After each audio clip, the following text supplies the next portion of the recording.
பதினோராம் சங்கீதம். ராகத்தலைவனுக்கு ஒப்புவிக்கப்பட்ட தாவீதின் சங்கீதம். நான் கர்த்தரை நம்பியிருக்கிறேன், பின்ன ஏன் நீங்கள் என் ஆத்துமாவை நோக்கி பட்சியை போல உன் மலைக்கு பறந்து போ என்று சொல்லுகிறீர்கள்? இதோ துன்மார்க்கர் வில்லை வளைத்து செம்மையான இருதயத்தார் மேல் அந்தகாரத்தில் எய்யும்படி தங்கள் அம்புகளை நானிலே தொடுக்கிறார்கள்.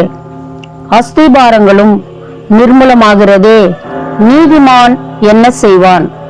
கர்த்தர் தம்முடைய பரிசுத்த ஆலயத்தில் இருக்கிறார். கர்த்தருடைய சிங்காசனம் பரலோகத்தில் இருக்கிறது. அவருடைய கண்கள் மனுபுத்திரரை பார்க்கிறது. அவருடைய இமைகள் அவர்களை சோதித்தருகிறது. கர்த்தர் நீதிமானை சோதித்தருகிறார். துன்மார்க்கனையும் கொடுமையில் பிரியமுள்ளவனையும் அவருடைய உள்ளம் வெறுக்கிறது. துன்மார்க்கன் மேல் கண்ணிகளை வருஷிக்க பண்ணுவார். அக்கினியும் கந்தகமும் கடும் கோடை கொந்தளிப்பும் அவர்கள் குடிக்கும் பாத்திரத்தின் பங்கு.